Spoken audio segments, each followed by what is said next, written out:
Bismillahirrahmanirrahim. Assalamualaikum warahmatullahi wabarakatuh. Bismillah, alhamdulillah, salatu wassalamu ala rasulillah wa ala alihi wa sahbihi wa mawala, la hawla wa la quwwata illa billah wa ba'du. Ilahi anta maqsudi wa ridhaka matlubi atini mahabbataka wa ma'rifatak.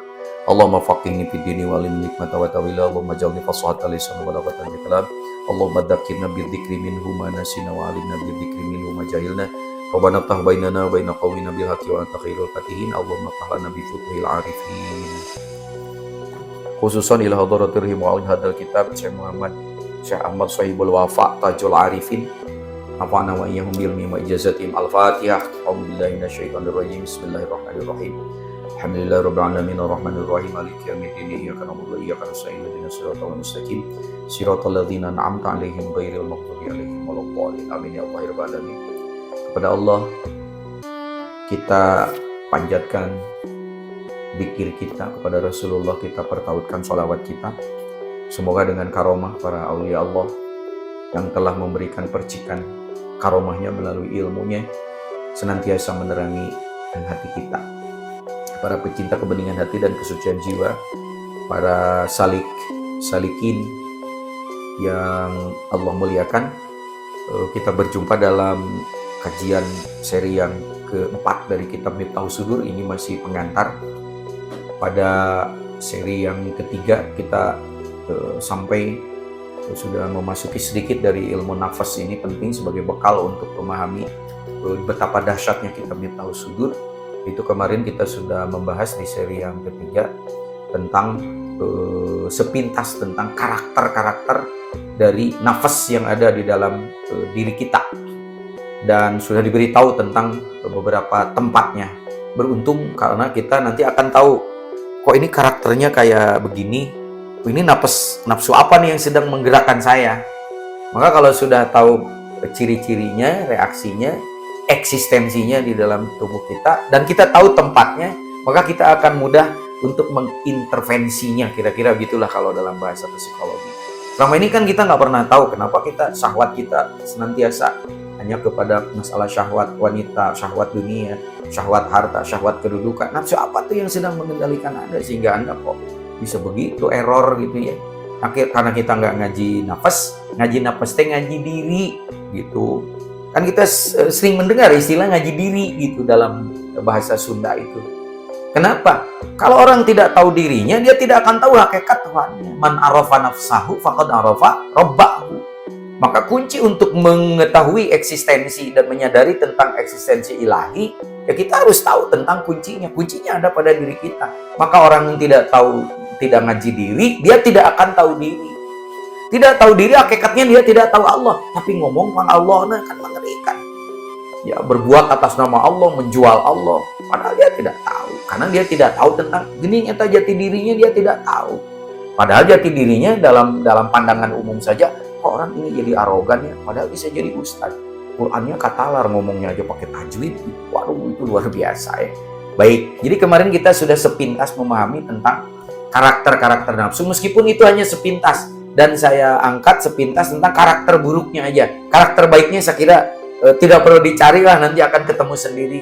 Soleh, sabar, ikhlas, tawadhu, rahmah, mawaddah, itu kan karakter-karakter dari nafsu-nafsu itu, dari nafas-nafas itu.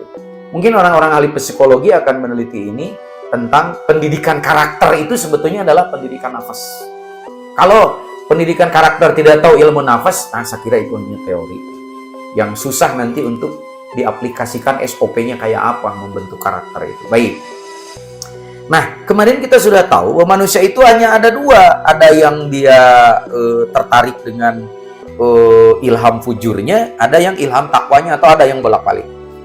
Pertanyaannya, siapakah manusia yang beruntung di mata Allah? Inilah jawaban kenapa di muqaddamah atau muqaddimah dari kitab ini dimulai dengan ayat itu. Qad aflaha man zakkaha. Sungguh beruntung.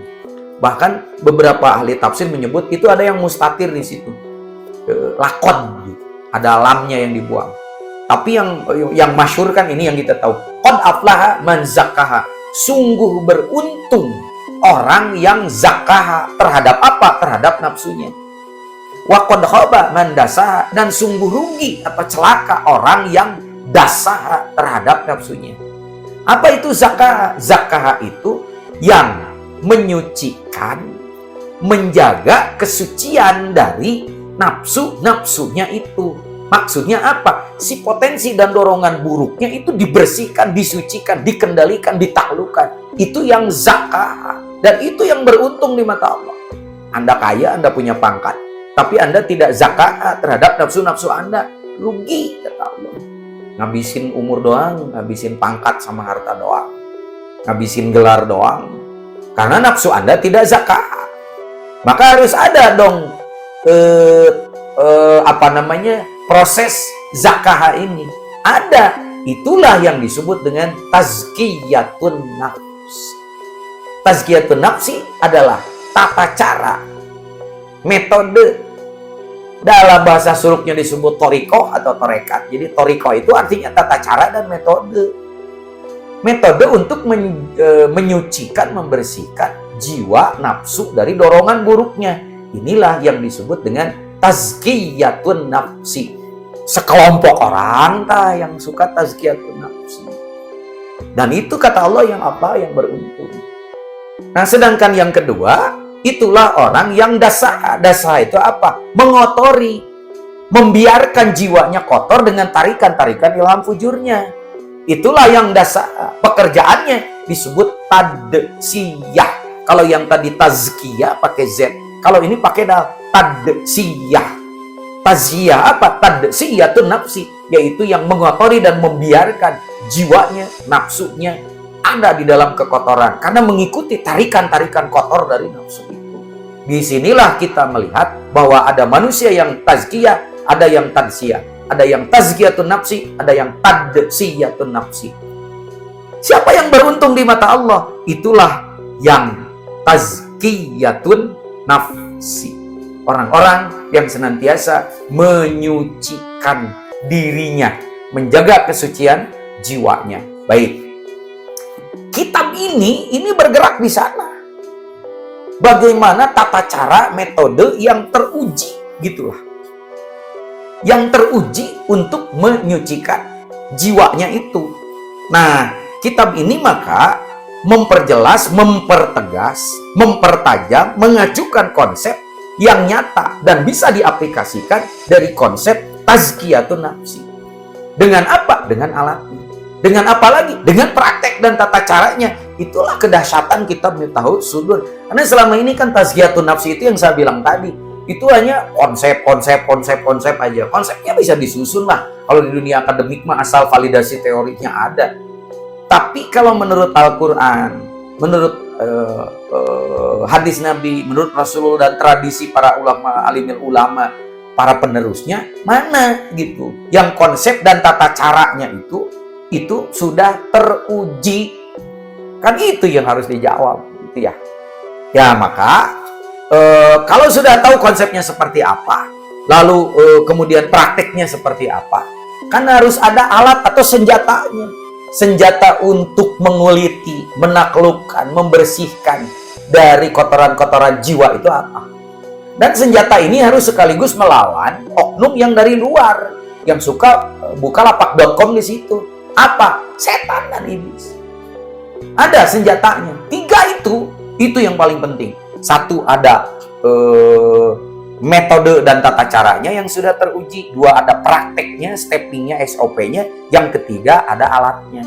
Semuanya terjawab di Miftahus Sudur ini. Itulah hebatnya Miftahus Sudur. Apa alat dan senjatanya? Dikirim. Kan jelas yang tadi. Likulli syai'in sokola wa sokolatun qalbi adzikru. Kok bisa dipakai untuk menaklukkan setan? Ada hadis nanti yang menyatakan. Sekali waktu Rasulullah bertemu dengan setan, lalu ditanya, "Tan, kamu menghancurkan umatku dengan apa?" Setan mengatakan, "Ahlikun nas bidzunub." Aku menghancurkan umatmu dengan suruhan berbuat dosa. Maka ketika ada dorongan untuk berbuat dosa, itu kita sedang dihancurkan oleh setan. Pangkat apapun, kedudukan apapun, gelar apapun, kalau sudah dihancurkan dengan dosa, hilang semuanya. Itu setan. Nah, pertanyaan yang kedua yang membuat iblis bingung. Kalau begitu, kata Rasulullah, iblis ke iblis. Kalau begitu, yang bisa menghancurkan kamu apa? Waduh, kata setan. Ini rahasia perusahaan sih, tapi karena aku sudah berjanji akan jujur kepada engkau, oke, aku beritahu. Ternyata yang bisa menghancurkan aku, wa ahlikuni bidzikri. Aku hancur oleh zikir. Jelas senjatanya. Begitu. Nah, mana praktek tata cara dan SOP-nya yang sudah teruji? Tata cara, praktek, dan metodenya itulah disebut thoriqoh gitu. Mau pakai cara yang mana? Dan ini sudah teruji. Apa? Senjatanya itu apa? Zikir. Mau pakai tata cara siapa? Mau pakai tata cara yang sudah dipraktekkan dan diuji oleh Tuan Syekh Abdul Qadir Al-Jailani, maka disebut dengan metode Qadiriyah. Penciptanya Tuan Syekh Abdul Qadir Jailani disebutlah dengan thoriqoh Qadiriyah, bukan Qadariyah. Qadariyah mah aliran teologi. Qadiriyah karena penciptanya Tuan Syekh Abdul Qadir Al-Jailani. Alatnya apa? Zikir. Kalau pakai cara dan metode beliau, zikirnya harus keras dan bersuara. Bagaimana cara menggunakannya? Ini yang akan diterangkan nanti. Itu cara yang sudah teruji oleh beliau, dan kita tahu bagaimana kapasitas beliau. Meskipun dihina-hina orang yang baru kemarin sore, pesantren dan sekolahnya aja di Mekah, ijazahnya aja dari perguruan tinggi yang ada di Mekah dan Madinah, berani menghina Tuan Syekh Abdul Qadir Jailani yang kehebatan ibadahnya, sholat subuhnya aja dengan wudhu dari Isya, ya, dan dia menjadi Sultanul Aulia. Beliau punya metode yang sudah teruji dan diakui. Itulah thoriqoh Qadiriyah dengan zikir yang keras dan jahar. Kenapa harus keras? Kenapa harus jahar?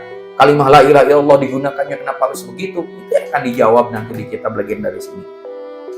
Kalau nggak bisa begitu, ada cara yang kedua. Itulah cara yang halus, gitu, yang tidak nampak tapi bekerja di dalam. Itulah metode yang diuji coba dan sudah terbukti oleh Syekh Syah Bahauddin An-Naqsyabandi. Senjatanya zikir, alatnya zikir, tapi zikirnya modelnya tidak seperti yang tadi. Itulah zikir sir atau zikir khafi, disebutnya thoriqoh Naqsyabandiyah. Mau masing-masing boleh, karena ini ada sanadnya. Atau digabungkan kedua-duanya. Inilah yang luar biasa. Dan yang menggabungkan metode Qadiriyah dengan Naqsyabandiyah, zikir jahar dengan zikir khafi, itu aulianya atau para walinya. Walinya adalah asli Indonesia. Itulah Syekh dari Kalimantan. Siapakah itu? Itulah Syekh Ahmad Khotib Ibnu Abdul Ghaffar As-Sambas. Beliau yang menggabungkan metode ini. Sudah diuji coba dan berhasil juga luar biasa. Dari beliaulah nanti muncul para ulama-ulama yang menyebar ke seluruh dunia, bahkan ke Indonesia. Salah satunya adalah dari Syekh Ahmad Khotib Ibnu Abdul Ghaffar As-Sambas. Itulah Syekh Kalisapu. Orang suka menyebutnya Syekh Kalisapu. Ya, nanti kita akan lihat sanadnya itu dari Ahmad Khotib turun ke siapa aja. Nanti ada ada sesi untuk kita bahas sehingga sampai ke kita. Yang dari kita ini dari siapa? Nah, jangan menggunakan atau zikir sembarangan yang tidak jelas sanadnya, tidak akan nyambung, metodenya tidak akan valid. Mangga gitulah. Mau cara Qadiriyah Naqsyabandiyahnya seperti apa, itulah isi penting dari kitab ini. Nah, ada yang paling penting di sesi ini adalah ini bagaimana caranya kita mengontrol orang yang tazkiyatun nafasnya dengan zikir, dan zikirnya adalah misalnya Qadiriyah Naqsyabandiyah, itu yang berhasil dengan yang tidak. Nah, ini ada cirinya. Cirinya yang berhasil tazkiyatun nafsinya ada 3. 3 apa? 3 karakter, 3 akhlak yang muncul. Pertama, kalau yang berhasil itu muncul perilaku islah. Yang kedua, muncul akhlak irfan. Yang ketiga, muncul akhlak taufik. Jadi orang yang tazkiyatun nafsinya berhasil, dia memiliki 3 akhlak. 1 islah, 2 irfan, 3 taufik.